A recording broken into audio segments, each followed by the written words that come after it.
que acontece quando a rotina implacável de um workaholic é subitamente interrompida, não por um merecido descanso, mas por uma trama sinistra? Imagine a mais pacata das cidades, um refúgio bucólico chamado Plumerville, onde a expectativa é de tranquilidade, de dias ensolarados e noites serenas. Para Hutch Mansell, um homem cuja identidade se confunde com o próprio trabalho, essa escapada deveria ser um bálsamo, um respiro necessário da pressão constante. No entanto, a ilusão de paz se desfaz com uma velocidade aterradora, revelando uma realidade onde a placidez aparente esconde um emaranhado de perigos. Plumerville não é o oásis que parece. É, na verdade, o palco de uma batalha silenciosa, onde Hutch, de repente, se vê transformado de um observador passivo em um peão involuntário. O que o leva a essa situação extrema? Não é um acidente trivial, mas sim o despertar de uma teia intrincada de segredos sombrios, orquestrada por personagens cujas motivações são tão obscuras quanto suas aparências.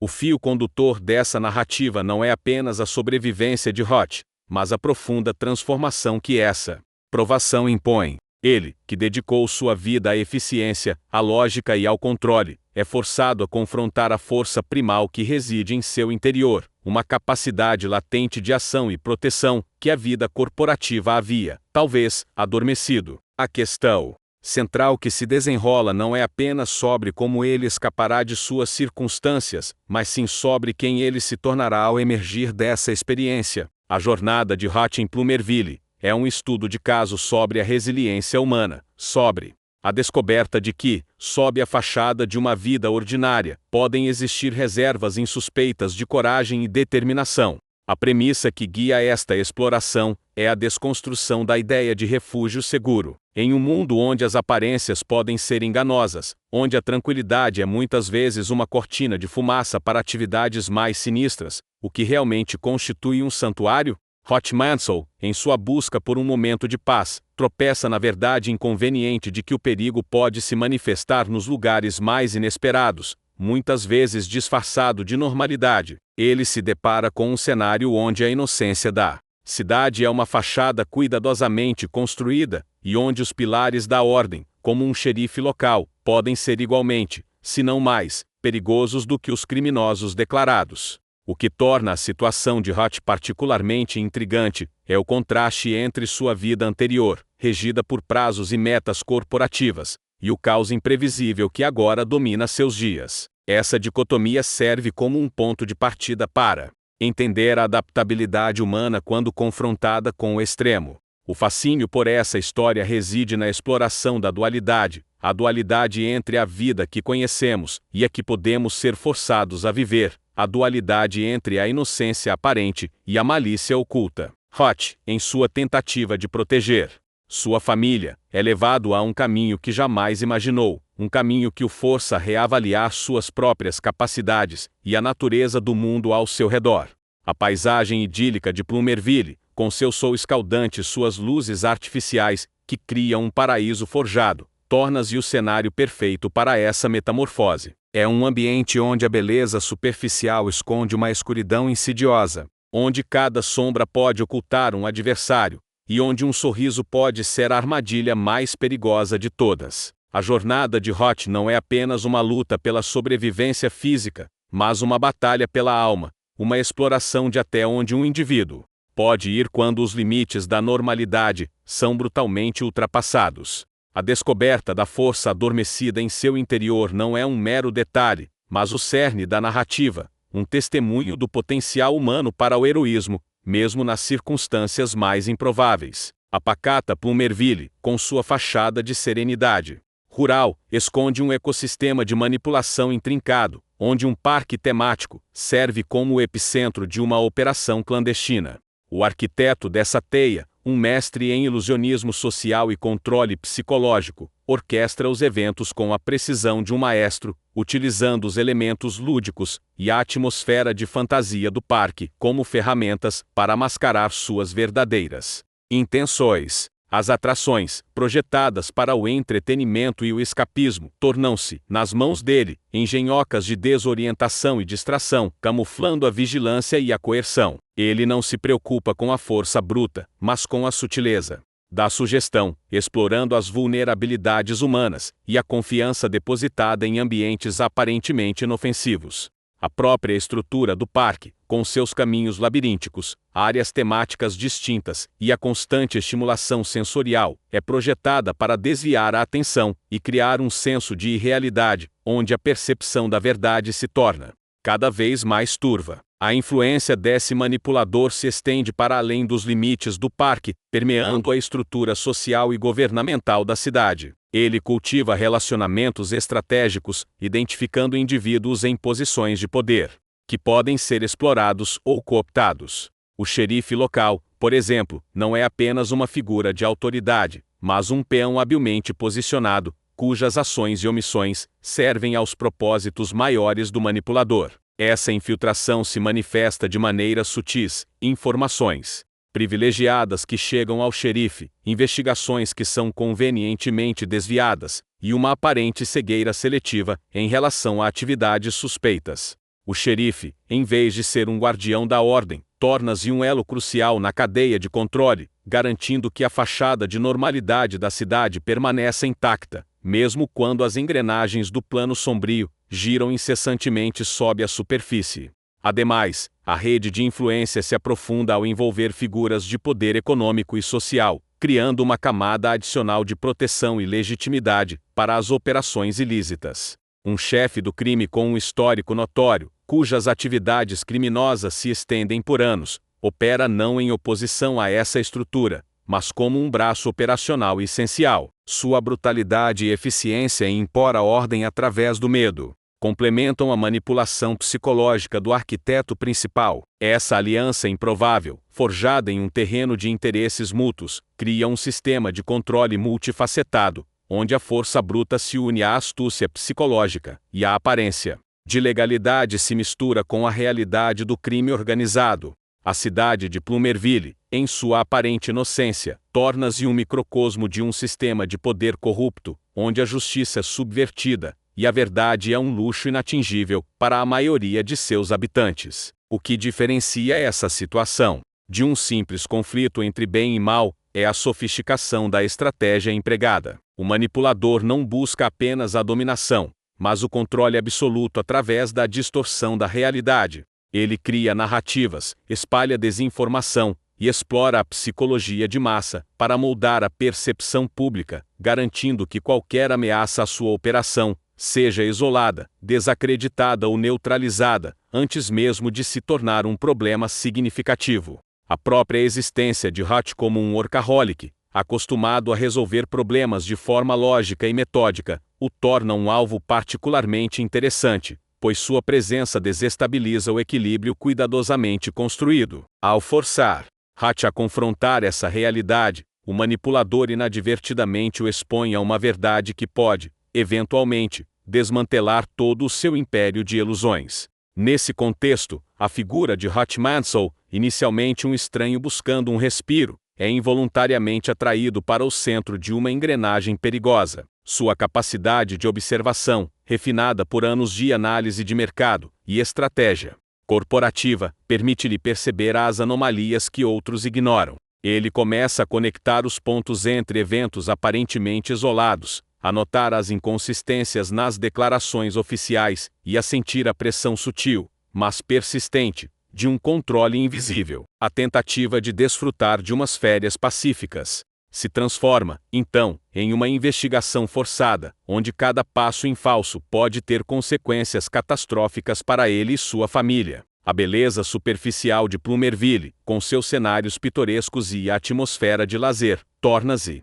um véu cada vez mais fino sobre uma realidade sombria e perigosa, testando os limites de sua resiliência e de sua capacidade de adaptação. A dinâmica de poder em Plumerville não se baseia apenas em autoridade formal, mas em um controle sutil e convincente da informação e da percepção. O manipulador, operando nas sombras, tece uma rede de desinformação que enreda os habitantes e as autoridades. Ele entende que, ao controlar o que as pessoas veem e acreditam, ele pode controlar suas ações e, em última instância, o destino da própria cidade. As festividades locais, os eventos comunitários e até mesmo as notícias veiculadas pelos meios de comunicação locais são cuidadosamente orquestrados para reforçar a narrativa desejada, obscurecendo as atividades ilícitas e mantendo a população em um estado de complacência. Essa manipulação sutil é talvez o aspecto mais insidioso do plano, pois mina a capacidade das pessoas de discernir a verdade e de se unirem contra a opressão. Ainda mais profundamente, a arquitetura social de Plumerville é moldada pela exploração da psicologia de grupo, onde o parque temático serve como um laboratório a céu aberto para o controle comportamental em massa. O manipulador, com um entendimento aguçado das tendências humanas, não se limita a influenciar indivíduos isolados, mas a moldar a própria consciência coletiva. Ele emprega técnicas de dissonância cognitiva e reforço social para solidificar sua intensidade emocional que ofuscam períodos de menor atividade. Durante esses picos de engajamento, a atenção coletiva está focada no espetáculo, permitindo que operações mais discretas ocorram sem o escrutínio habitual. Pense em como um espetáculo pirotécnico, com sua explosão de luzes e sons, pode servir como distração perfeita para a movimentação de pessoal ou materiais em áreas menos visíveis do parque. Essa sincronia entre o entretenimento de massa e as operações clandestinas é um testemunho da meticulosidade do manipulador. Finalmente, a exploração da psicologia da escassez e da exclusividade é um elemento-chave na gestão do comportamento dos visitantes. A limitação de acesso a certas atrações em horários específicos, ou a criação de experiências latrina ventilada melhorada com custos adicionais, não são apenas estratégias de maximização de lucro. Elas também servem para instilar um senso de valor e desejo, incentivando os visitantes a se submeterem a filas mais longas, ou a pagamentos extras, em troca de acesso privilegiado. Essa dinâmica, ao criar uma hierarquia de experiências dentro do próprio parque, espelha a estrutura social mais ampla que o manipulador busca manter, onde o acesso a privilégios é condicionado à conformidade e à aceitação do sistema. Refletindo sobre esta jornada até agora, percebemos que a aparente placidez de Plumerville esconde uma tapeçaria intrincada de manipulação, onde a própria estrutura do lazer e do entretenimento se torna um instrumento de controle. As engrenagens do poder, sutilmente ajustadas, moldam a percepção e o comportamento, transformando a experiência de um visitante em um reflexo da ordem desejada. A cidade, em sua essência, opera como um ecossistema cuidadosamente orquestrado, onde cada elemento, desde a arquitetura até as interações sociais, contribui para um objetivo maior, muitas vezes invisível ao olho destreinado. Ao entrelaçar os fios de nossas observações, emerge um padrão de influência que se infiltra em todos os níveis da vida em Plumerville. O que começou como uma busca por tranquilidade para Hot Mansell se desdobrou em uma revelação sobre a natureza da realidade fabricada e o poder da narrativa controlada. As diversas camadas de manipulação, desde as táticas psicológicas até a exploração das vulnerabilidades sociais, convergem para criar um ambiente onde a verdade se torna um bem escasso, e a conformidade, uma necessidade para a sobrevivência. A cidade, em sua aparente simplicidade, revela-se um complexo organismo de poder, cujos mecanismos operam com precisão, moldando não apenas o ambiente, mas também a mente daqueles que nele habitam. À luz dessas percepções, o caminho que se abre em direção à conclusão torna-se mais claro, como um rio que, após atravessar um terreno acidentado, encontra um leito mais sereno, mas não menos profundo. As diversas facetas da influência que exploramos não são elementos isolados, mas sim componentes interligados de um sistema abrangente. O que antes parecia uma série de eventos desconexos, agora se apresenta como um plano coeso, onde cada ação, por menor que seja, desempenha um papel fundamental na manutenção do equilíbrio precário estabelecido. A jornada nos leva a considerar a resiliência do espírito humano diante de tais pressões, e como a percepção da realidade pode ser moldada, mesmo nos ambientes mais inesperados. À medida que nos aproximamos da reflexão final, torna-se evidente que a história de Hot Mansell em Plumerville é um espelho de dinâmicas mais amplas que moldam nossas próprias vidas. A forma como a informação é apresentada, como as expectativas são gerenciadas e como a conformidade é incentivada, são temas que ressoam muito além dos limites de uma cidade pacata ou de um parque temático. As complexidades que desvendamos nos convidam a olhar além das aparências, a questionar as narrativas que nos são apresentadas, e a reconhecer a força que reside na percepção aguçada e na determinação inabalável. A convergência dessas ideias nos prepara para uma compreensão mais profunda do que significa, de fato, encontrar a própria força, em meio a um mar de influências externas. A jornada de Hot Mansell em Plumerville, com suas camadas de manipulação e a arquitetura cuidadosamente desenhada para o controle,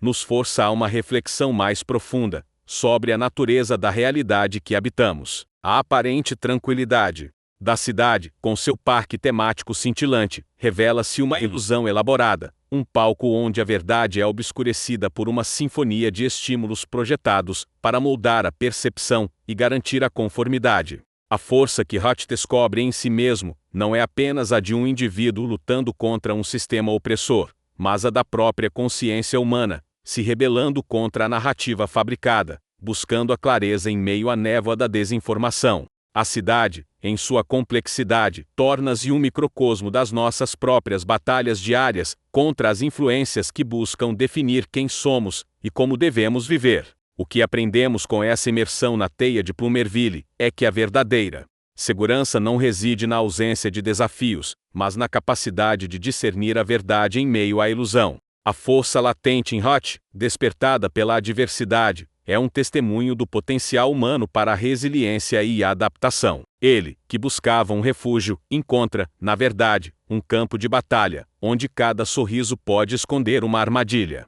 e cada sombra, um inimigo. Essa transformação, de workaholic a protetor, nos ensina que os nossos maiores desafios, muitas vezes nos revelam as nossas maiores forças, forçando-nos a transcender as limitações que nós mesmos ou outros impomos. A beleza do parque, a ordem das filas, a felicidade programada dos funcionários, tudo isso se desfaz quando a percepção se aguça, revelando a fragilidade da fachada e a força subjacente da verdade. A prática real, aquela que ecoa para além das telas e das narrativas, começa agora. Começa na nossa capacidade de observar o mundo ao nosso redor com um olhar crítico, de questionar as narrativas que nos são apresentadas e de reconhecer os mecanismos de controle, mesmo quando disfarçados de conveniência ou de lazer. Plumerville nos lembra que a vigilância não é apenas uma questão de segurança física, mas de clareza mental e integridade pessoal. A força que Hot desenterrou não é um dom sobrenatural, mas a manifestação de uma vontade inabalável, de proteger o que é valioso, de buscar a verdade e de resistir à conformidade quando ela ameaça sufocar o espírito.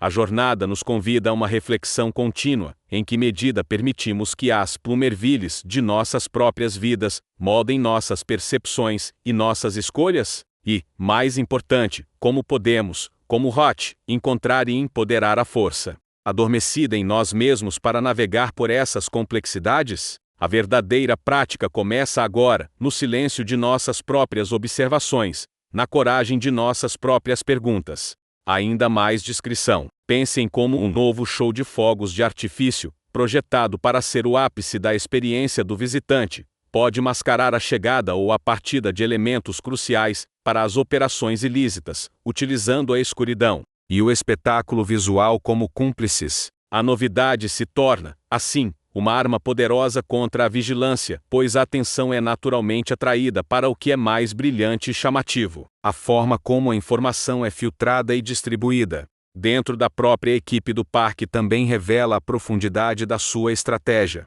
Diferentes níveis de conhecimento são atribuídos a diferentes funcionários, criando silos de informação que impedem a visão holística do quadro geral. Um funcionário do setor de alimentos e bebidas, por exemplo, pode ter acesso a detalhes sobre o fluxo de mercadorias, mas desconhecer completamente os propósitos por trás desse fluxo. Essa fragmentação do conhecimento não é acidental. Ela garante que, mesmo que um funcionário perceba algo incomum, ele não possua a informação completa para conectar os pontos e entender a magnitude da operação. A exploração das relações interpessoais entre os funcionários é outra tática sutil, mas eficaz. Ao fomentar rivalidades ou criar dependências, o manipulador garante que a lealdade seja direcionada para ele, e não para a instituição ou para os colegas. Um elogio estratégico, uma promoção antecipada ou um favor pessoal podem ser usados para criar um senso de dívida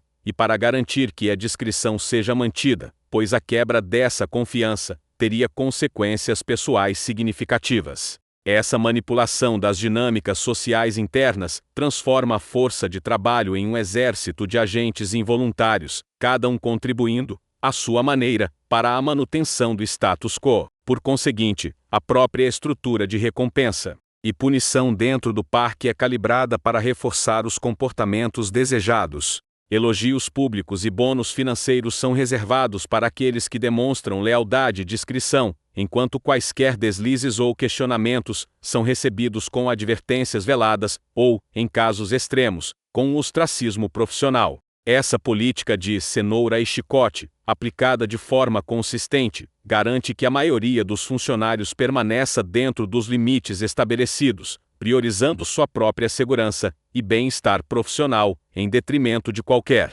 senso de dever cívico ou moral. Assim, a busca por um emprego em um parque temático se transforma, para alguns, em um delicado ato de equilíbrio entre a necessidade de trabalhar e a obrigação de manter um silêncio cúmplice. A engenhosidade do manipulador se estende à forma como ele explora a própria sazonalidade do parque temático, utilizando as mudanças de estação para introduzir novas camadas de controle e dissimulação. Durante os períodos de menor movimento, por exemplo, as manutenções e reformas planejadas oferecem uma cobertura ideal para a movimentação de materiais ou para a realização de modificações estruturais discretas que aprimoram a vigilância ou a segurança de suas operações clandestinas. Assim, um período tradicionalmente associado ao descanso e à renovação se transforma, na verdade, em um intervalo estratégico para o aprimoramento do seu império de controle, onde as interrupções na rotina são precisamente o que ele precisa para avançar sem ser notado. Essa adaptação da infraestrutura, alinhada aos ciclos naturais de menor atividade pública, demonstra uma compreensão profunda de como mascarar ações ilícitas sob o manto da normalidade operacional. Além disso, a introdução de novas atrações ou espetáculos temáticos, muitas vezes ligados a datas comemorativas ou tendências culturais, serve como um véu eficaz para desviar a atenção de atividades menos visíveis. Enquanto a multidão se concentra na novidade brilhante e na experiência sensorial imersiva, os mecanismos de controle operam em segundo plano, com ainda mais discrição. Pensem como um novo show de fogos de artifício, projetado para ser o ápice da experiência do visitante, pode mascarar a chegada ou a partida de elementos cruciais para as operações ilícitas, utilizando a escuridão e o espetáculo visual como cúmplices. A novidade se torna, assim, uma arma poderosa contra a vigilância, pois a atenção é naturalmente atraída para o que é mais brilhante e chamativo,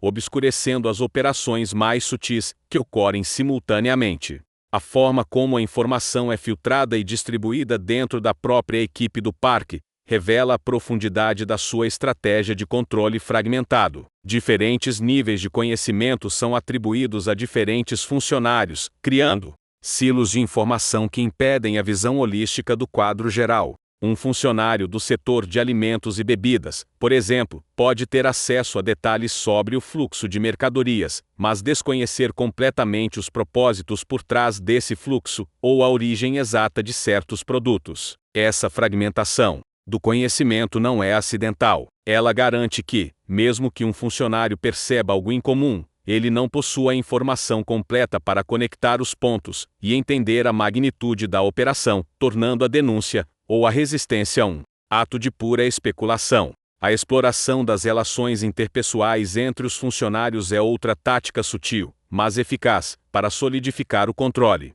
Ao fomentar rivalidades veladas entre departamentos ou ao criar dependências pessoais, o manipulador garante que a lealdade seja direcionada para ele, e não para a instituição ou para os colegas. Um elogio estratégico a um funcionário promissor, uma promoção antecipada, ou um favor pessoal discretamente oferecido, podem ser usados para criar um senso de dívida e para garantir que a discrição seja mantida, pois a quebra dessa confiança teria consequências pessoais significativas e imediatas. Essa manipulação das dinâmicas sociais internas transforma a força de trabalho em um exército de agentes involuntários, cada um contribuindo, à sua maneira, para a manutenção do status quo, sem plena consciência de seu papel. Por conseguinte, a própria estrutura de recompensa e punição dentro do parque é calibrada para reforçar os comportamentos desejados e desencorajar qualquer desvio. Elogios públicos e bônus financeiros são reservados para aqueles que demonstram lealdade inquestionável e discrição exemplar, enquanto quaisquer deslizes, questionamentos ou sinais de curiosidade excessiva são recebidos com advertências veladas, transferências para setores menos visíveis ou, em casos extremos, com ostracismo profissional. Essa política de cenoura e chicote, aplicada de forma consistente e com precisão, garante que a maioria dos funcionários permaneça dentro dos limites estabelecidos, priorizando sua própria segurança e bem-estar profissional, em detrimento de qualquer senso de dever cívico ou moral. Assim, a busca por um emprego em um parque temático se transforma, para muitos, em um delicado ato de equilíbrio entre a necessidade de prover o sustento e a obrigação de manter um silêncio cúmplice, uma dança constante entre a sobrevivência e a conformidade. A manipulação em Plumerville se estende à própria gestão da atmosfera emocional do parque, utilizando elementos de design e programação para induzir estados psicológicos específicos nos visitantes. As áreas de alta intensidade, com música alta e atrações vertiginosas, são projetadas para gerar excitação e, subsequentemente, uma sensação de alívio e satisfação ao serem concluídas, criando um ciclo de dependência emocional que associa o parque à gratificação. Em contrapartida, as zonas de calmaria, com paisagismo sereno e música suave, servem não apenas como espaços de descanso, mas como oportunidades para reforçar narrativas de paz e contentamento, preparando os visitantes para serem mais receptivos a mensagens subliminares. Essa alternância controlada entre excitação e serenidade é um estudo de caso em engenharia emocional, onde cada experiência é calibrada para servir a um propósito maior na teia de controle. Consequentemente, a forma como os funcionários são treinados para interagir com o público é um componente vital dessa estratégia. Eles não são apenas orientados a serem cordiais, mas a projetar uma felicidade e um entusiasmo que beiram o artificial. Essa performance constante de alegria serve a múltiplos propósitos. Ela mascara qualquer estresse ou insatisfação pessoal que os funcionários possam sentir, reforça a imagem de um ambiente utópico e, crucialmente, estabelece um padrão de comportamento que os visitantes, por imitação, tendem a emular. Imagine um funcionário de bilheteria com um sorriso impecável e palavras de encorajamento para cada visitante, mesmo que, nos bastidores, ele esteja lidando com pressões imensas. Essa fachada de contentamento contagioso é uma ferramenta poderosa para suavizar qualquer atrito percebido e para manter a ilusão de perfeição. Um aspecto particularmente insidioso é como as regras e regulamentos do parque, apresentados como medidas de segurança e conveniência, são, na verdade, ferramentas para normalizar a vigilância e a submissão. A exigência de passar por detectores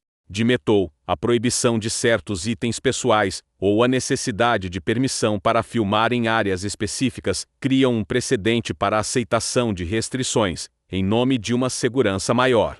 Para Hott, que analisa esses procedimentos com um olhar cínico, é evidente que essas medidas não visam apenas a segurança física, mas a inculcação de um hábito de conformidade, preparando os indivíduos para aceitar controles mais significativos em outros aspectos de suas vidas. Ademais, a maneira como os eventos especiais são programados, como desfiles temáticos ou shows noturnos, serve para criar marcos temporais de alta nesse intrincado quebra-cabeça de poder. Enquanto o manipulador principal foca na distorção da percepção pública, através de narrativas cuidadosamente elaboradas e eventos cuidadosamente encenados, o chefe do crime trabalha em uma frente complementar, focada na neutralização de qualquer potencial oposição, através da difamação ou do isolamento social estratégico. Se um indivíduo começa a demonstrar curiosidade excessiva sobre as operações da cidade, ou a expressar dúvidas sobre o funcionamento aparentemente perfeito do parque, ele pode se tornar o alvo de uma campanha sutil,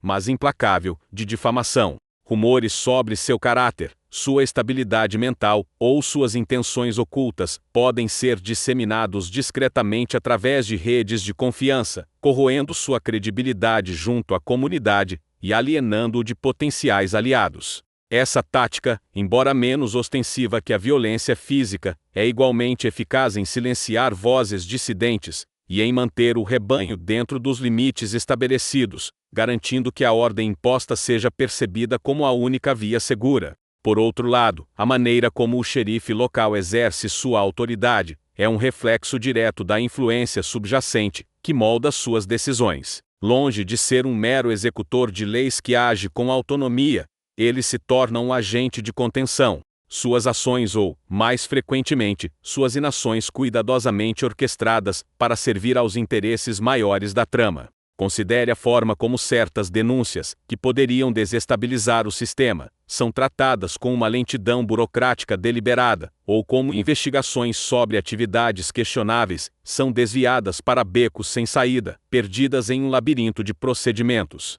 Essa paralisia seletiva da justiça não é um sinal de incompetência, mas uma estratégia calculada para permitir que as operações clandestinas continuem sem interrupção ou escrutínio. O xerife, ao se tornar um guardião da fachada de normalidade, paradoxalmente, se transforma em um facilitador da desordem que ele deveria combater, sua aparente imparcialidade sendo, na verdade, uma máscara para uma cumplicidade calculada. A dinâmica de poder em Plumerville também se manifesta na forma como a própria identidade dos residentes é moldada pela narrativa oficial, um processo contínuo e sutil. O parque temático, com suas celebrações constantes, eventos temáticos, e a própria atmosfera de escapismo, reforça ininterruptamente a imagem de uma cidade próspera, feliz e livre de problemas. Essa constante reafirmação da normalidade cria uma dissonância cognitiva para aqueles que, como Roth, percebem as falhas evidentes no sistema e sentem que algo está errado. Para sobreviver psicologicamente a essa dissonância, muitos tendem a reprimir suas dúvidas, a ignorar os sinais de alerta e a abraçar a narrativa oficial, preferindo a ilusão de segurança e pertencimento à difícil e potencialmente perigosa realidade da verdade. Essa aceitação passiva da realidade fabricada é, em si, uma vitória significativa para o manipulador, pois a conformidade se torna um comportamento aprendido e naturalizado, dificultando enormemente a emergência de qualquer resistência organizada ou questionamento coletivo. Por conseguinte, a exploração da psicologia de grupo se torna um pilar fundamental na manutenção desse controle. Em vez de confrontar indivíduos isoladamente, o foco principal é moldar a percepção coletiva e o comportamento do grupo. Eventos públicos são projetados não apenas para o entretenimento, mas para criar um senso artificial de unidade e pertencimento, uma unidade construída sobre uma fundação de informações controladas e emoções manipuladas. A pressão dos pares, a necessidade intrínseca de pertencer a um grupo e o medo do ostracismo social atuam como poderosos mecanismos de conformidade, garantindo que a maioria permaneça dentro das linhas. Em Plumerville, a individualidade é sutilmente desencorajada em favor da homogeneidade, e qualquer desvio desse padrão é rapidamente corrigido pela própria comunidade, que, sem perceber, se torna o agente de controle, o cão de guarda da ordem imposta. A própria arquitetura do parque temático serve como um reflexo da estratégia de controle de Roth, onde cada elemento visual e espacial é projetado para moldar a percepção e incentivar a conformidade. As cores vibrantes e a música constante, embora aparentemente festivas, criam uma sobrecarga sensorial que dificulta o pensamento crítico e a concentração em detalhes anômalos. Pense em como a disposição das lojas de souvenirs, estrategicamente posicionadas após cada atração de grande adrenalina, capitaliza a euforia pós-emoção, para impulsionar compras impulsivas, um paralelo com a forma como o manipulador capitaliza momentos de vulnerabilidade para reforçar sua narrativa. Essa arquitetura projetada para influenciar o comportamento, desde a escolha de caminhos até os padrões de consumo, demonstra um nível de planejamento que vai além da mera operação. de um parque de diversões. Além disso, a gestão do fluxo de visitantes é um componente crucial dessa estratégia de conformidade. A criação de filas longas e a limitação do acesso a certas áreas em horários específicos não são apenas para gerenciar a capacidade, mas também para instilar um senso de escassez e exclusividade, incentivando a obediência em troca de acesso. Os visitantes, ao se submeterem a essas restrições em busca de uma experiência premium, aprendem a valorizar a ordem e a aceitar as limitações impostas pelo sistema. Essa dinâmica, quando observada por Roth, revela um paralelo preocupante com a forma como a própria sociedade pode ser moldada para aceitar restrições em nome de uma suposta segurança ou conveniência. A figura do xerife, em vez de ser uma autoridade independente, opera como um facilitador da ordem imposta pelo manipulador, suas ações sendo um espelho das prioridades do sistema. Observe, por exemplo, como a presença policial é mais ostensiva em áreas de grande visibilidade, como a entrada principal ou as áreas de espetáculo, enquanto zonas menos frequentadas, mas potencialmente mais críticas para as operações clandestinas, são negligenciadas. Essa distribuição seletiva do policiamento não é aleatória. Ela visa projetar uma imagem de segurança e controle nas áreas de maior interesse público, enquanto permite que atividades mais discretas ocorram sem vigilância. A aplicação seletiva da lei, portanto, torna-se um componente vital na manutenção da fachada de normalidade. A gestão da reputação, como um pilar central, se manifesta na forma como as críticas ou os incidentes negativos são rapidamente contidos e recontextualizados. Se um visitante relata um problema ou uma experiência ruim, a resposta padrão é a minimização e a oferta de compensações simbólicas, como vales para futuras visitas, que incentivam o silêncio e a fidelidade. Essa estratégia visa não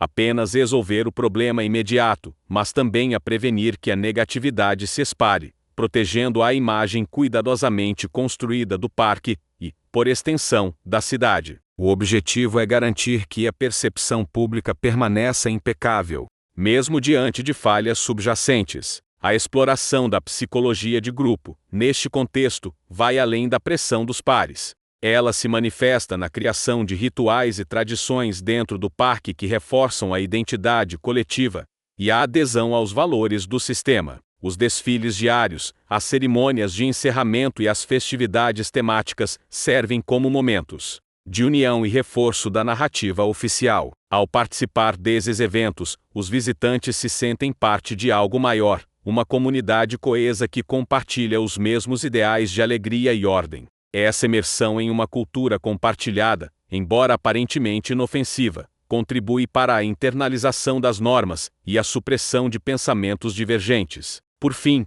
a forma como a própria identidade dos residentes é moldada pela narrativa oficial, um processo contínuo e sutil, é crucial. O parque temático, com suas celebrações e eventos, reforça ininterruptamente a imagem de uma cidade próspera e feliz. Essa constante reafirmação da normalidade cria uma dissonância cognitiva para aqueles que percebem as falhas evidentes no sistema. Para sobreviver psicologicamente a essa dissonância, muitos tendem a reprimir suas dúvidas e a abraçar a narrativa oficial, preferindo a ilusão de segurança à difícil realidade da verdade. Essa aceitação passiva da realidade fabricada é uma vitória para o manipulador, pois a conformidade se torna um comportamento aprendido e naturalizado, dificultando enormemente a emergência de qualquer resistência organizada ou questionamento coletivo. A engenhosidade do manipulador se estende à forma como ele explora a própria sazonalidade do parque temático, utilizando as mudanças de estação para introduzir novas camadas de controle e dissimulação durante os períodos de menor movimento. Por exemplo, as manutenções e reformas planejadas oferecem uma cobertura ideal para a movimentação de materiais ou para a realização de modificações estruturais discretas que aprimoram a vigilância ou a segurança de suas operações clandestinas. Assim, um período tradicionalmente associado ao descanso e à renovação se transforma, na verdade, em um intervalo estratégico para o aprimoramento do seu império de controle, onde as interrupções na rotina são precisamente o que ele precisa para avançar sem ser notado. Além disso, a introdução de novas atrações ou espetáculos temáticos, muitas vezes ligados a datas comemorativas ou tendências culturais, serve como um véu eficaz para desviar a atenção de atividades menos visíveis. Enquanto a multidão se concentra na novidade brilhante e na experiência sensorial imersiva, os mecanismos de controle operam em segundo plano, com social. As atrações, longe de serem meros dispositivos de diversão, são projetadas para reforçar padrões de comportamento desejados e sutilmente desencorajar a individualidade. Agora, considere como as filas meticulosamente organizadas para cada brinquedo funcionam. A paciência e a adesão às regras são implicitamente recompensadas com a progressão, enquanto qualquer tentativa de furar fila ou de expressar impaciência é rapidamente corrigida não por uma autoridade ostensiva, mas pelo olhar coletivo dos outros visitantes. Estes, por sua vez, foram treinados pela própria experiência. Manter a ordem, tornando-se, involuntariamente, os guardiões da conformidade. Essa internalização das normas é um triunfo para o manipulador, que não precisa de força bruta, quando a própria população se torna o agente de sua vontade. Ademais, a própria concepção espacial do parque é calculada para criar um fluxo controlado de multidões. Os caminhos são projetados para guiar os visitantes por rotas pré-determinadas, maximizando a exposição a determinados pontos de venda e a perspectivas específicas, cuidadosamente selecionadas. Os espaços abertos, como praças centrais, são estrategicamente posicionados para facilitar a observação e a coleta de dados. A movimentação das pessoas nesses locais pode ser monitorada sem que elas sequer suspeitem que estão sendo observadas. Essa gestão espacial não se limita à eficiência operacional. Trata-se, fundamentalmente, de criar um ambiente onde a espontaneidade é desencorajada e a previsibilidade é valorizada, espelhando a ordem social que o manipulador busca impor. É como se cada visitante, ao adentrar os portões do parque, estivesse, sem saber, participando de um experimento em larga escala sobre obediência e a natureza da conformidade em massa. O chefe do crime, por sua vez, não opera apenas com a força bruta tradicional, mas também através da exploração astuta de vulnerabilidades emocionais e sociais. Sua rede de favores, cuidadosamente construída, estende-se muito além das transações financeiras diretas, englobando a manipulação de relacionamentos pessoais e a criação de lealdades forçadas, que prendem os indivíduos em um ciclo de dependência. Imagine, por exemplo, um pai desesperado que busca um favor para garantir uma vaga na escola para seu filho. Esse favor, aparentemente generoso, pode vir com a contrapartida implícita de ignorar certas atividades suspeitas que ocorrem em seu entorno, ou de fornecer informações sobre vizinhos que possam ser consideradas inconvenientes. Essa teia de interdependência, onde a necessidade premente e a gratidão se misturam de forma perigosa, com um medo subjacente de represálias, cria um cenário onde a dissidência, o questionamento ou a simples busca pela verdade se torna um luxo impensável. Para muitos, presos em uma teia de obrigações e receios. Uma aplicação particularmente astuta dessa estratégia de controle social é a forma como a própria estrutura de lazer e entretenimento é utilizada para perpetuar a desigualdade e a hierarquia social que o manipulador deseja manter como um pilar inabalável de seu poder.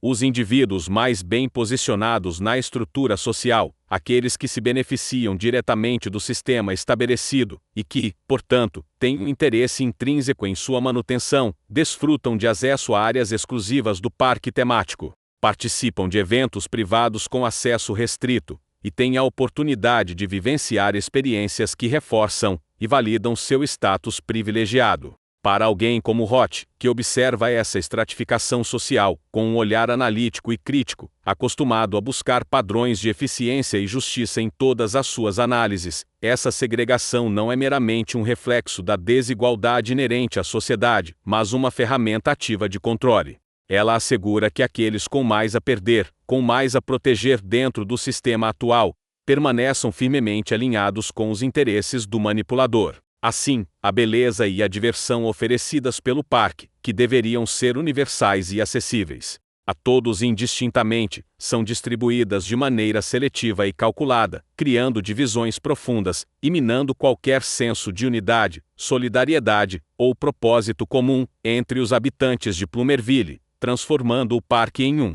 microcosmo da própria sociedade controlada e estratificada que o manipulador almeja. A eficácia da manipulação em Plumerville é amplificada pela exploração da própria psicologia do medo e da incerteza, que o chefe do crime instila de forma sistemática, mas raramente direta. Em vez de ameaças explícitas, ele cultiva um ambiente onde a ausência de informação se torna a principal ferramenta de controle. Pense em como notícias fragmentadas sobre incidentes isolados, convenientemente não esclarecidos pelas autoridades locais, podem gerar um burburinho de especulação e apreensão entre os moradores. Essa névoa de incerteza leva as pessoas a se tornarem mais cautelosas, mais inclinadas a seguir as regras e menos propensas a questionar a ordem estabelecida, pois qualquer desvio pode ser interpretado como um convite ao perigo desconhecido.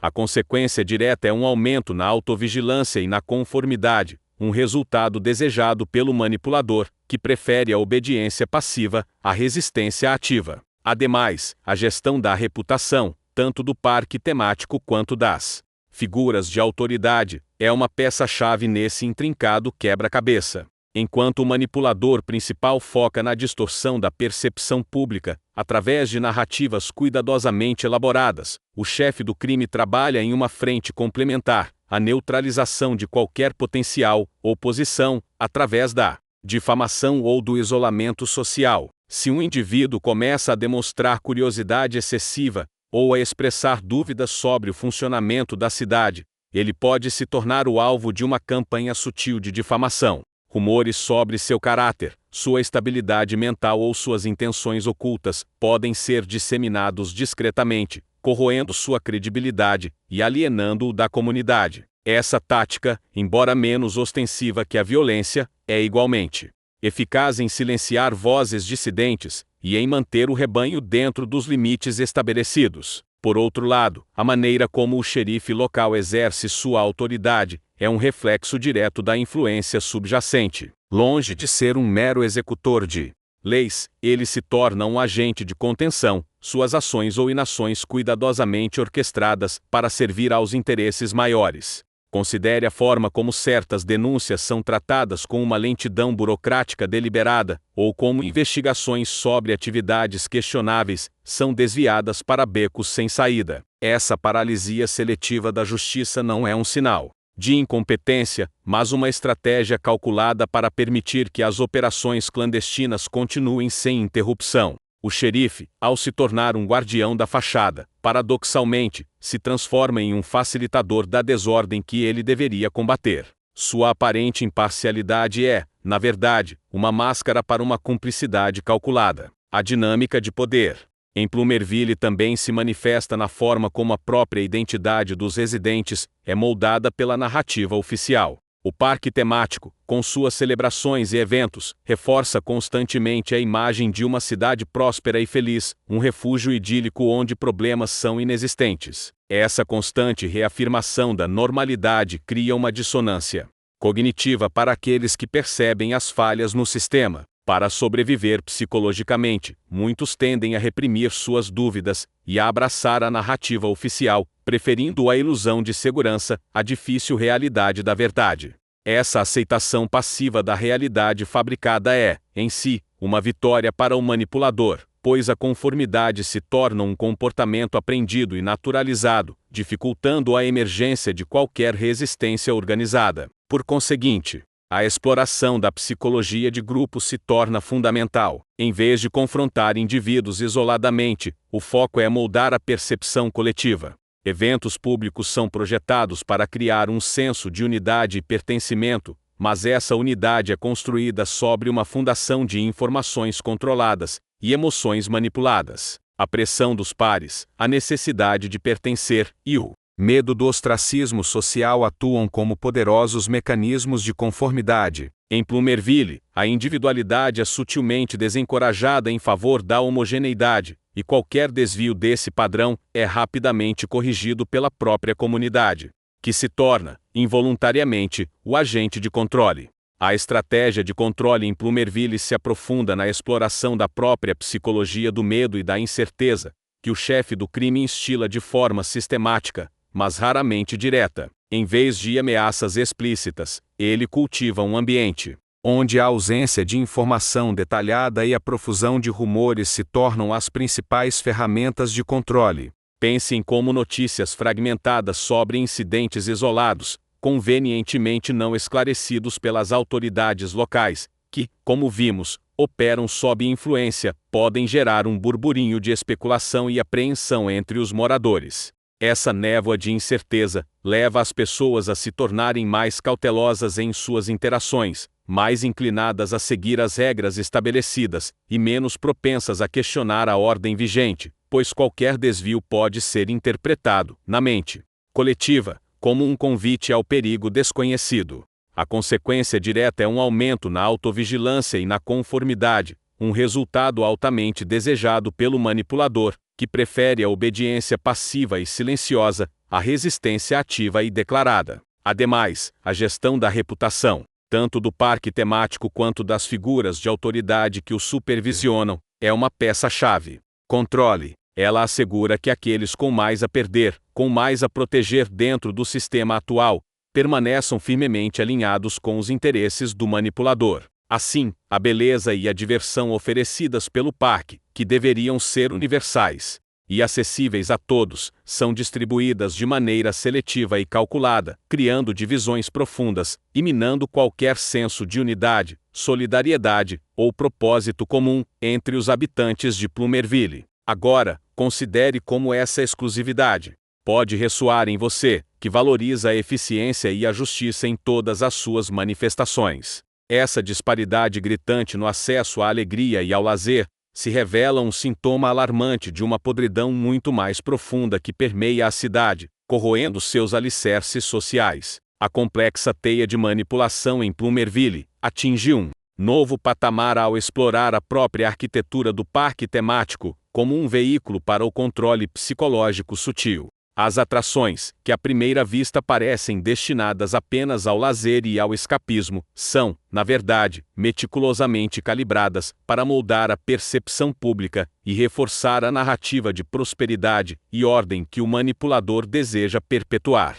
Considere, por exemplo, as exibições de marionetes que, sob o véu de contos infantis, sutilmente introduzem mensagens sobre a importância da obediência, as virtudes da conformidade e as consequências negativas da dissidência. De maneira similar, as casas mal-assombradas, que exploram o medo natural do desconhecido e do inesperado, são projetadas não apenas para provocar arrepios genuínos, mas para condicionar os visitantes a aceitarem a presença de um perigo controlado. Isso os torna, em última instância, menos propensos a notar ameaças reais e, consequentemente, mais tolerantes a um ambiente de vigilância velada, onde a verdadeira natureza das ameaças é obscurecida pelo espetáculo e pela distração. Essa gamificação da opressão, onde o próprio lazer se torna uma ferramenta de controle comportamental, é um dos aspectos mais perturbadores da situação, pois normaliza a vigilância e a manipulação, sob o disfarce da diversão, transformando o medo em uma moeda de troca para a passividade. Além disso, a manipulação se aprofunda através da exploração estratégica de eventos comunitários, como festivais e feiras locais. Esses encontros, que deveriam ser momentos de união e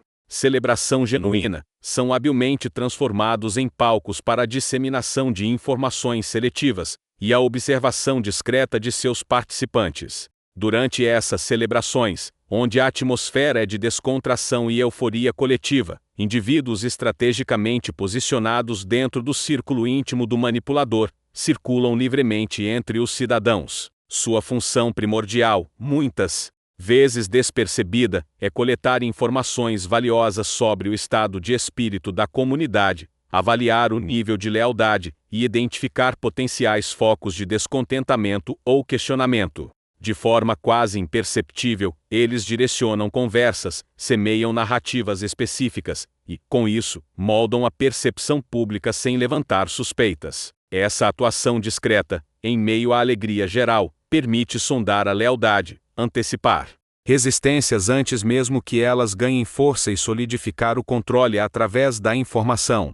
A vigilância onipresente, mas invisível, cria um ambiente onde a liberdade de expressão é sutilmente restringida pela consciência da observação constante, um paradoxo para uma cidade que se orgulha de sua atmosfera acolhedora e de sua comunidade unida. Contrastando com a manipulação psicológica e a vigilância discreta, a influência do chefe do crime em Plumerville opera através de um intrincado sistema de favores e dívidas, tecendo uma rede de dependência que se estende por toda a comunidade de forma capilar.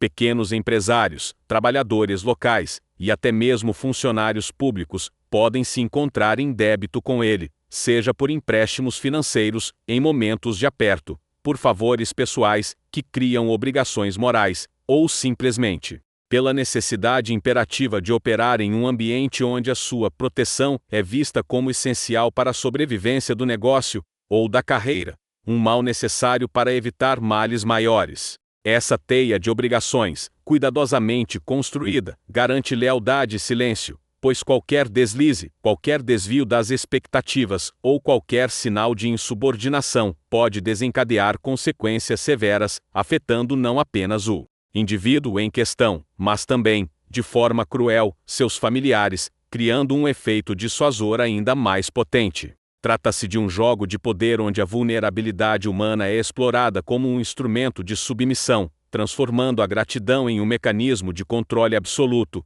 onde a linha entre o favor e a ameaça se torna indistinguível. Uma faceta particularmente insidiosa dessa dinâmica é a forma como a própria estrutura de lazer e entretenimento é utilizada para perpetuar a desigualdade e a hierarquia social que o manipulador deseja manter como um pilar de seu poder.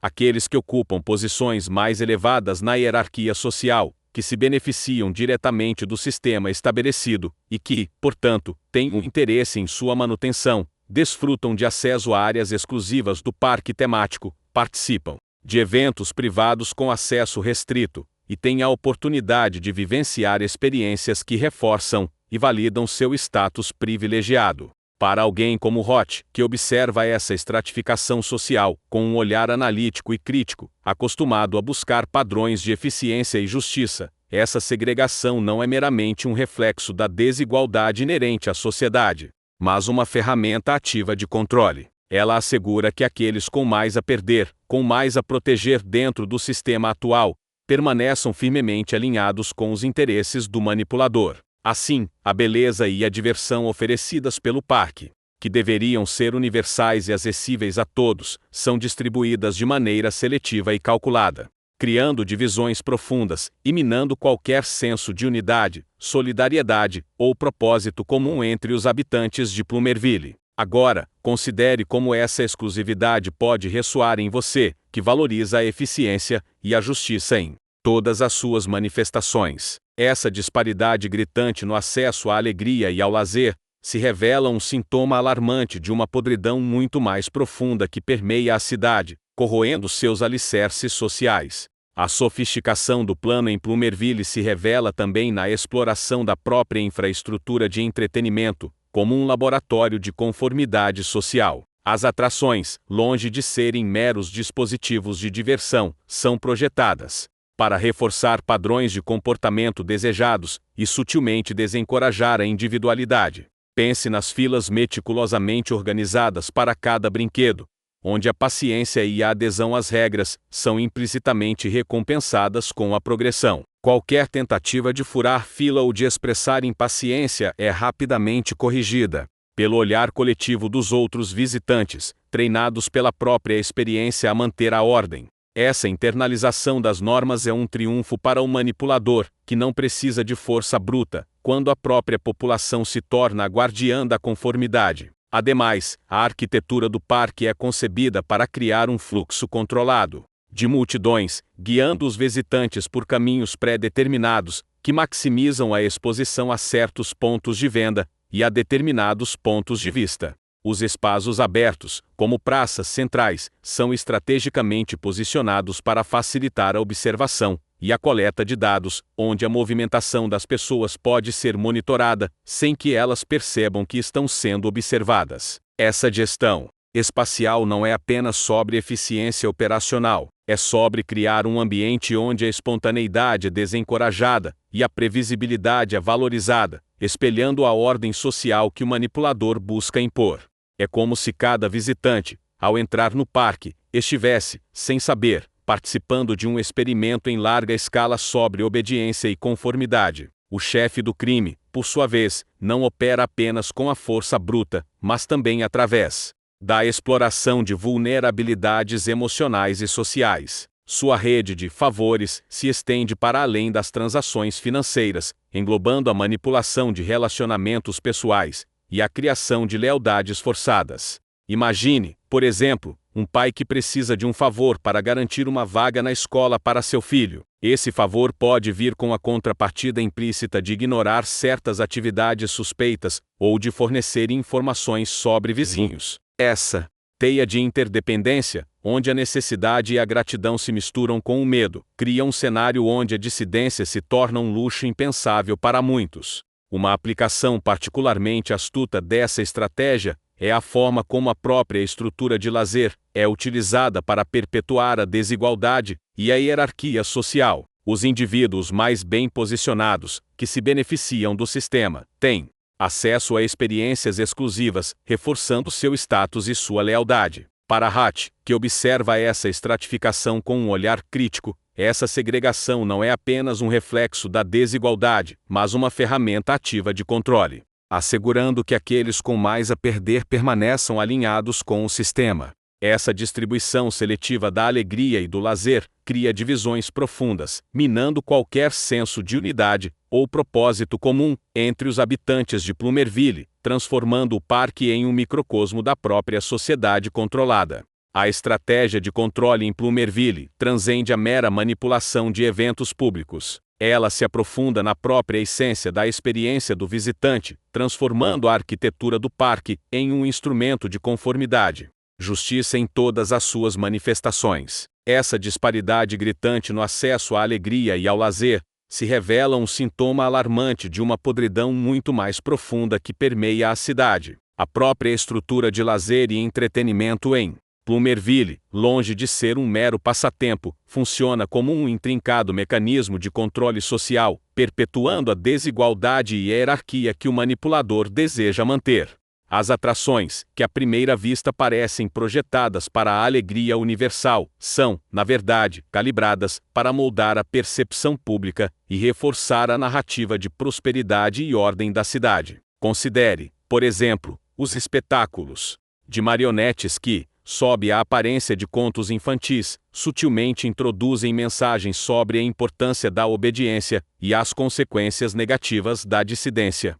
De maneira similar, as casas mal-assombradas, que exploram o medo natural do desconhecido, são projetadas não apenas para o arrepio, mas para condicionar os visitantes a aceitarem a presença de um perigo controlado. Isso os torna menos propensos a notar ameaças reais e, consequentemente, mais tolerantes a um ambiente de vigilância velada, onde a verdadeira natureza das ameaças é obscurecida pelo espetáculo. Essa gamificação da opressão, onde o próprio lazer se torna uma ferramenta de controle, é um dos aspectos mais perturbadores da situação, pois normaliza a vigilância e a manipulação sob o disfarce da diversão. Ademais, a manipulação se aprofunda através da exploração estratégica de eventos comunitários, como festivais e feiras locais. Esses encontros, que deveriam ser momentos de união e celebração, são habilmente transformados em palcos para a disseminação de informações seletivas e a observação discreta de seus participantes. Durante essas celebrações, onde a atmosfera é de descontração e euforia coletiva, indivíduos estrategicamente posicionados dentro do círculo do manipulador circulam livremente entre os cidadãos. Sua função primordial é coletar informações valiosas sobre o estado de espírito da comunidade, avaliar o nível de lealdade e identificar potenciais focos de descontentamento. De forma quase imperceptível, eles direcionam conversas e opiniões, moldando a percepção pública sem levantar suspeitas. Essa atuação discreta, em meio à alegria geral, permite sondar a lealdade e antecipar resistências, antes mesmo que elas ganhem força. A vigilância onipresente, mas invisível, cria um ambiente onde a liberdade de expressão é sutilmente restringida pela consciência da observação constante, um paradoxo para uma cidade que se orgulha de sua atmosfera acolhedora. Contrastando com a manipulação psicológica e a vigilância, a influência do chefe do crime em Plumerville opera através de um intrincado sistema de favores e dívidas, tecendo uma rede de dependência que se estende por toda a comunidade. Pequenos empresários, trabalhadores locais e até mesmo funcionários públicos podem se encontrar em débito com ele. Essa obrigação pode surgir de empréstimos financeiros, favores pessoais ou simplesmente da necessidade imperativa de operar.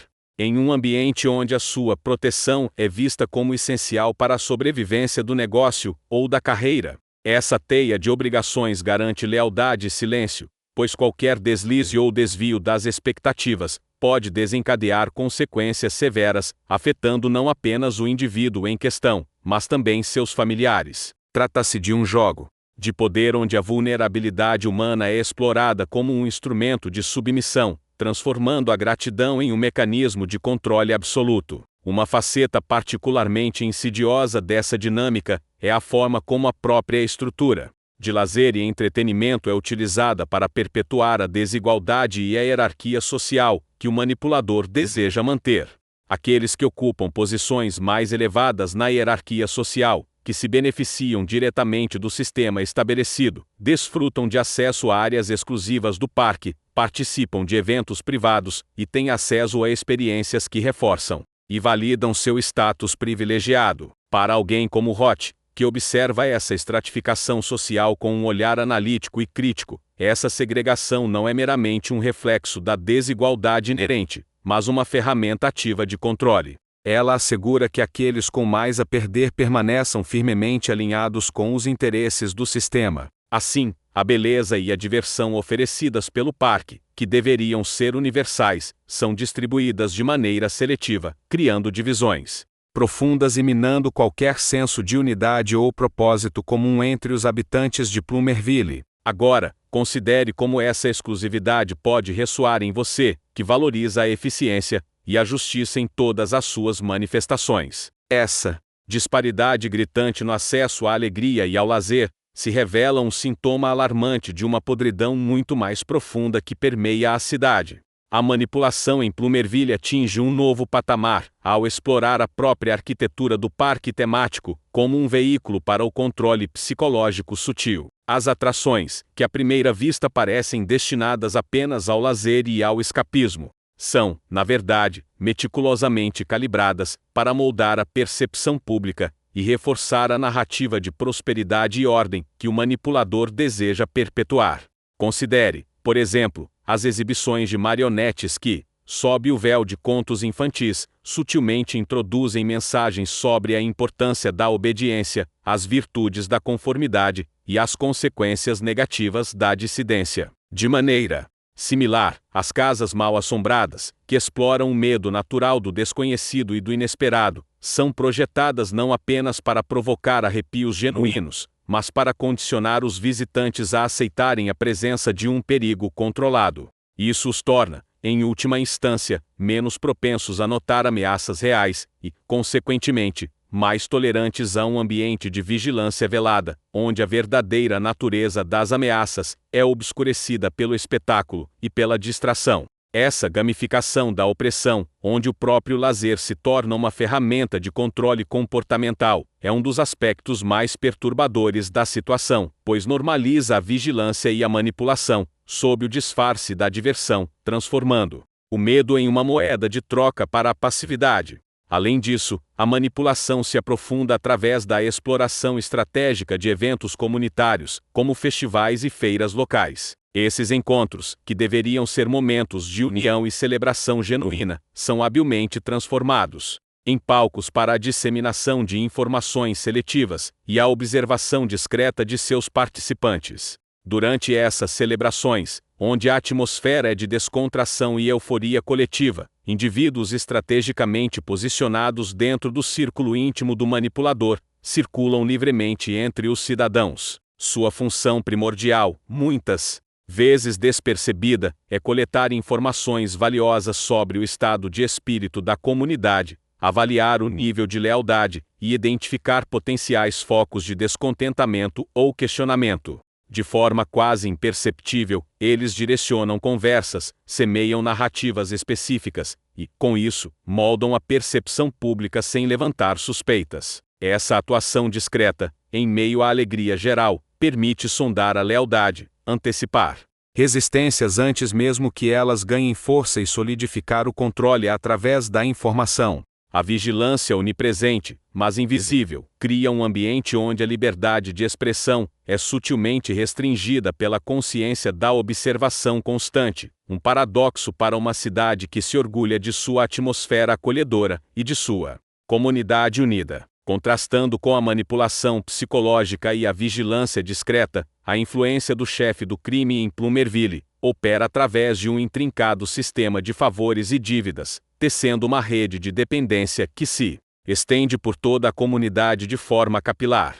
Pequenos empresários, trabalhadores locais e até mesmo funcionários públicos podem se encontrar em débito com ele, seja por empréstimos financeiros em momentos de aperto, por favores pessoais que criam obrigações morais, ou simplesmente pela necessidade imperativa de operar em um ambiente onde a sua proteção é vista como essencial para a sobrevivência do negócio ou da carreira, um mal necessário para evitar males maiores. Essa teia de obrigações, cuidadosamente construída, garante lealdade e silêncio, pois qualquer deslize, qualquer desvio das expectativas ou qualquer sinal de insubordinação pode desencadear consequências severas, afetando não apenas o indivíduo em questão, mas também, de forma cruel, seus familiares, criando um efeito dissuasor ainda mais potente. Trata-se de um jogo de poder onde a vulnerabilidade humana é explorada como um instrumento de submissão, transformando a gratidão em um mecanismo de controle absoluto,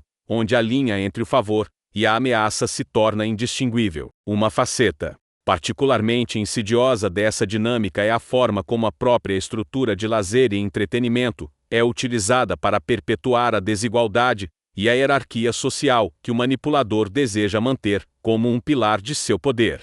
Aqueles que ocupam posições mais elevadas na hierarquia social, que se beneficiam diretamente do sistema estabelecido e que, portanto, têm um interesse em sua manutenção, desfrutam de acesso a áreas exclusivas do parque temático, participam de eventos privados com acesso restrito e têm a oportunidade de vivenciar experiências que reforçam e validam seu status privilegiado. Para alguém como Roth, que observa essa estratificação social com um olhar analítico e crítico, acostumado a buscar padrões de eficiência e justiça, essa segregação não é meramente um reflexo da desigualdade inerente à sociedade, mas uma ferramenta ativa de são sutilmente guiadas, muitas vezes sem sua plena consciência. Ele pode ser levado a priorizar certos tipos de crimes em detrimento de outros, a ignorar denúncias inconvenientes, ou a conduzir investigações de forma superficial. Tudo isso, justificado por uma lógica distorcida que serve aos interesses maiores. Essa subversão da autoridade cria um paradoxo. Quanto mais as pessoas buscam proteção nas instituições estabelecidas, mais elas se expõem à manipulação. A paisagem de Plumerville, com seu parque temático cintilante, torna-se um palco de operações psicológicas, onde o entretenimento é usado como um véu para o controle. As atrações, projetadas para evocar alegria e escapismo, são na verdade ferramentas para moldar percepções e suprimir dissidências. A constante exposição a estímulos positivos e a narrativas cuidadosamente elaboradas criam uma forma de condicionamento, onde a realidade alternativa promovida pelo manipulador se torna mais atraente e crível do que a verdade nua e crua. Imagine, por exemplo, como um espetáculo de fogos de artifício, sincronizado com uma narrativa cuidadosamente construída sobre a prosperidade da cidade, pode ofuscar discretamente um evento suspeito, que ocorreu momentos antes, em um canto menos visível do parque. Essa sobreposição de eventos é um testemunho da maestria do manipulador em usar a própria alegria para mascarar a opressão. O impacto dessa teia de manipulação se estende à própria identidade dos habitantes de Plumerville. Muitos podem não ter consciência de que estão sendo controlados, acreditando genuinamente que suas vidas seguem um curso natural. Essa aceitação passiva da realidade fabricada é, em si, uma vitória para o manipulador. Para alguém como Roth, acostumado a desmantelar problemas complexos com lógica e dados, a natureza insidiosa e psicológica dessa manipulação representa um desafio completamente novo. Ele não está apenas lutando contra criminosos, mas contra um sistema que desvirtua a própria percepção da realidade, tornando a busca pela verdade uma tarefa árdua e perigosa. A descoberta de que a própria tranquilidade que ele buscava era uma ilusão cuidadosamente construída, um palco para um jogo de poder muito maior, é um despertar chocante. A complexa teia de manipulação em Plumerville se estende para além do parque temático, infiltrando-se nas próprias estruturas de entretenimento e lazer que a cidade oferece. As atrações, projetadas para serem fontes de alegria e escapismo, são, na verdade, cuidadosamente calibradas para moldar a percepção pública e reforçar a narrativa do manipulador. Pense, por exemplo, nas exibições de marionetes que, sob a aparência de contos infantis, sutilmente introduzem mensagens sobre a ordem, a obediência e as consequências da dissidência. Ou então nas casas mal assombradas, onde o medo instilado não é apenas parte da experiência, mas uma forma de condicionar os visitantes a aceitarem a presença de um perigo controlado, tornando-os menos propensos a notar ameaças reais e mais tolerantes a um ambiente de vigilância velada. Essa gamificação da opressão, onde o próprio lazer se torna uma ferramenta de controle, é um dos aspectos mais perturbadores da situação. Ademais, a manipulação se aprofunda através da exploração de eventos comunitários, como festivais e feiras, que são transformados em palcos para a disseminação de informações seletivas e a observação discreta. Durante essas celebrações, onde a atmosfera é de descontração e euforia coletiva, indivíduos específicos do círculo do manipulador circulam livremente, coletando informações, avaliando o humor da população e, sutilmente, direcionando conversas. O uso de câmeras de segurança, disfarçadas em decorações temáticas ou integradas à infraestrutura do parque, garante que todas as interações sejam registradas, criando um banco de dados detalhado sobre as opiniões e os comportamentos dos cidadãos. Essa coleta de dados, realizada sob o manto da segurança e do entretenimento, permite ao manipulador antecipar e neutralizar potenciais focos de resistência, antes mesmo que eles se manifestem, contrastando com a manipulação psicológica. A influência do chefe do crime em Plumerville opera através de um sistema de favores e dívidas, criando uma rede de dependência que se estende por toda a comunidade. Pequenos empresários, trabalhadores locais e até mesmo funcionários públicos podem se encontrar em débito com ele, seja por empréstimos financeiros, por favores pessoais, ou pela simples necessidade de operar em um ambiente onde a sua proteção é essencial. Essa teia de obrigações garante a lealdade e o silêncio, pois qualquer deslize ou desvio pode ter consequências severas, não apenas para o indivíduo, mas para suas famílias. É um jogo de poder onde a vulnerabilidade humana é explorada para manter um controle férreo, transformando a gratidão em um instrumento de submissão. Uma faceta particularmente insidiosa dessa dinâmica é a forma como a própria estrutura de lazer é utilizada para perpetuar a desigualdade e a hierarquia social que o manipulador deseja manter. Os mais bem posicionados na hierarquia social, aqueles que se beneficiam do sistema, têm acesso a áreas exclusivas do parque, a eventos privados e a experiências que reforçam seu status privilegiado. Para Roth, que observa essa estratificação social com um olhar crítico, essa segregação não é apenas um reflexo da desigualdade, mas uma ferramenta ativa de controle, garantindo que aqueles com mais a perder permaneçam alinhados com o sistema. A beleza e a diversão oferecidas pelo parque, portanto, não são universais, mas distribuídas seletivamente, criando divisões e minando qualquer senso de unidade ou propósito comum entre os habitantes. Agora, Imagine como essa exclusividade pode ser percebida por alguém que, como Roth, valoriza a eficiência e a justiça em todas as suas formas. Essa disparidade no acesso à alegria e ao lazer se torna um sintoma alarmante de um problema mais profundo. A manipulação em Plumerville vai além da mera dissimulação logística. Ela se manifesta na orquestração de eventos públicos que, sob a superfície de celebrações comunitárias, servem como plataformas para a disseminação de informações seletivas e a observação discreta. Pense nas festividades de verão, onde a atmosfera de descontração e euforia coletiva é habilmente explorada. Durante esses períodos, indivíduos estrategicamente posicionados dentro do círculo do manipulador circulam livremente entre os cidadãos. Sua função primordial é coletar informações valiosas, avaliar o humor predominante da população e, de forma quase imperceptível, direcionar conversas e opiniões. Essa atuação discreta, em meio à alegria geral, permite sondar a lealdade, identificar potenciais descontentamentos e moldar a percepção pública sem levantar suspeitas. É crucial notar como a infraestrutura visual do parque, projetada para o entretenimento, é sutilmente adaptada para fins de vigilância. As câmeras de segurança, longe de serem ostensivas, são disfarçadas em elementos decorativos, integradas à arquitetura temática ou camufladas em objetos cotidianos. Essa integração visual garante que todas as interações sejam registradas, alimentando um banco de dados abrangente sobre opiniões,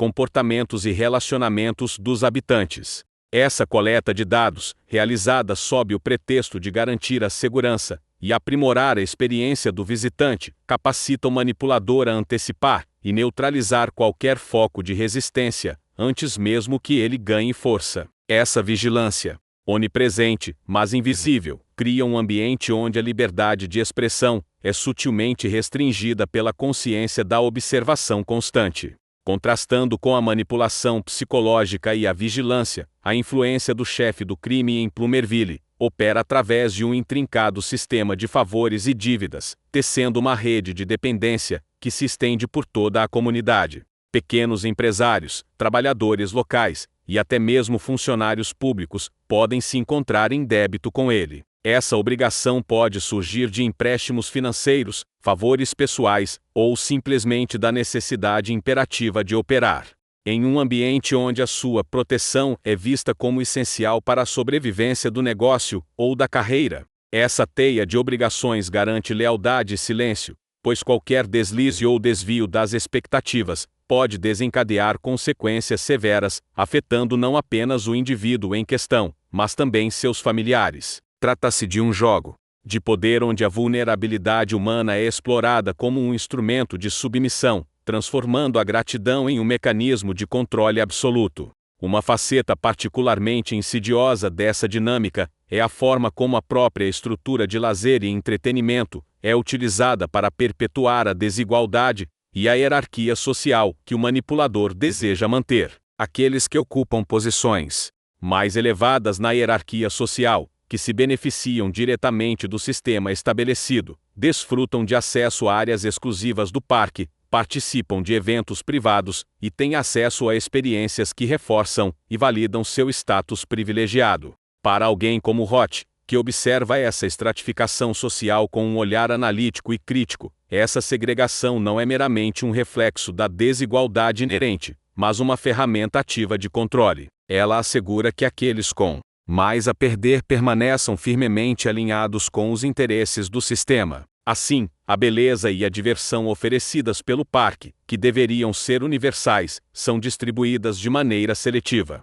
criando divisões profundas e minando qualquer senso de unidade ou propósito comum entre os habitantes de Plumerville. Agora, considere como essa exclusividade pode ressoar em você, que valoriza a eficiência e a narrativa, fazendo com que os cidadãos autossustentem a ilusão de normalidade. Por exemplo, a introdução de pequenos privilégios, ou a criação de inimigos externos, mesmo que fabricados, servem para unir a comunidade em torno de objetivos comuns, desviando a atenção de quaisquer irregularidades internas. Essa estratégia é tão eficaz que qualquer um que ouse questionar o status quo é rapidamente isolado, rotulado como excêntrico, ou, pior, como uma ameaça à harmonia social, minando qualquer tentativa de resistência, antes mesmo que ela possa se formar.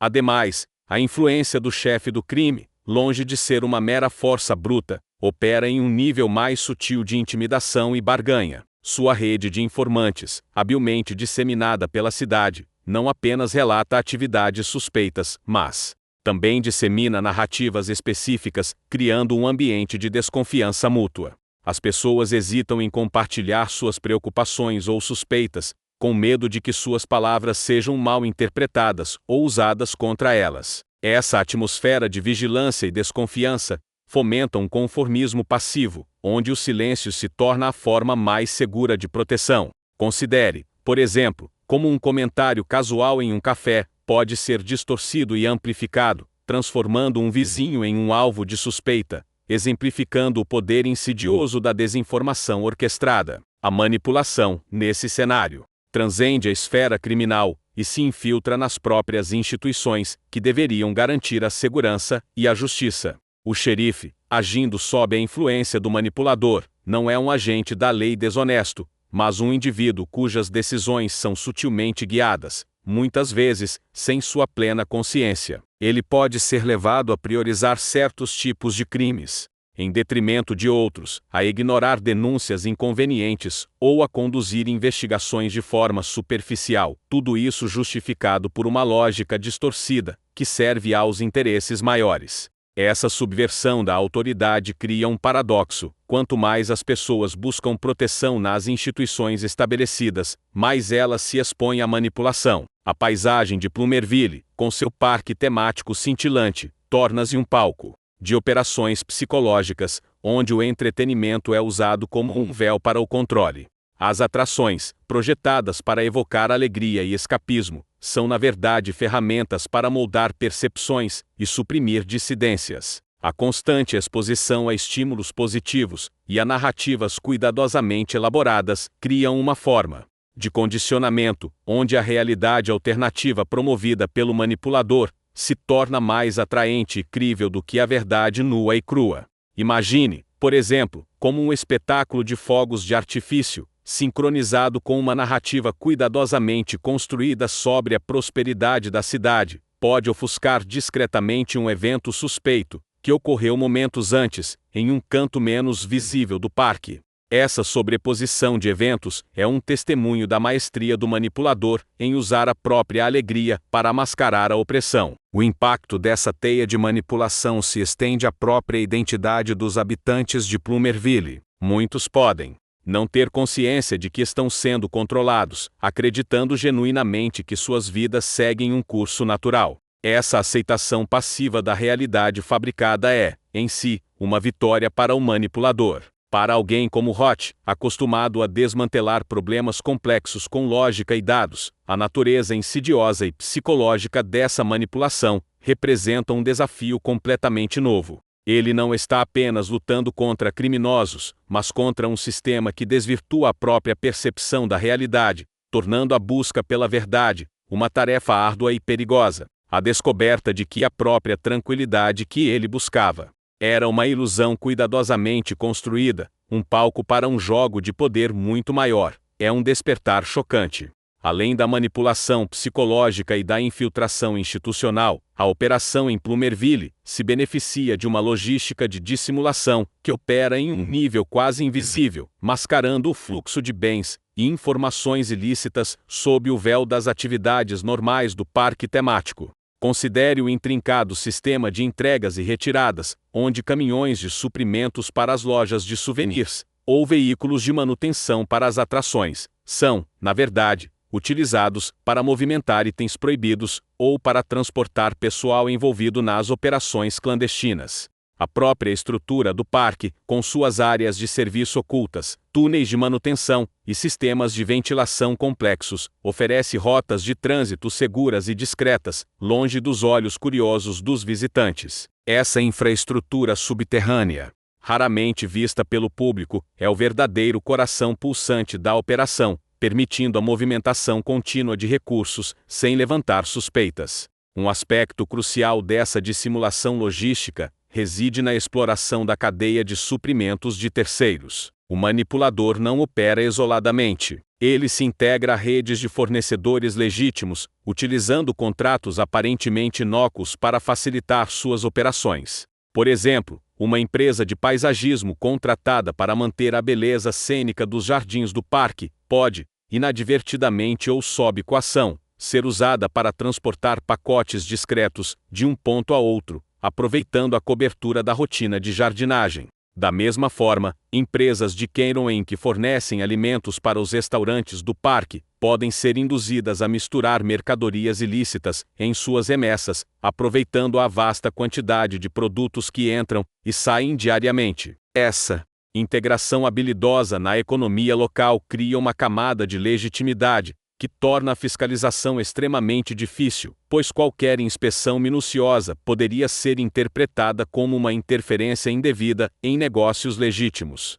A tecnologia, embora não seja o foco principal da manipulação em Plumerville, desempenha um papel de apoio crucial na otimização dessa logística disfarçada. Sistemas de rastreamento de inventário, projetados para gerenciar o fluxo de mercadorias dentro do parque, podem ser sutilmente alterados para acomodar entradas e saídas não registradas. A comunicação interna, frequentemente realizada através de rádios e aplicativos próprios, pode ser interceptada ou utilizada para coordenar movimentos, sem deixar rastros digitais óbvios. Pensem como um sistema de gerenciamento de filas. Projetado para otimizar a experiência do visitante, pode ser adaptado para sinalizar a disponibilidade de certas áreas de serviço, indicando momentos oportunos para a movimentação de bens ilícitos. Essa aplicação secundária de tecnologias voltadas para a eficiência se torna uma ferramenta poderosa nas mãos do manipulador,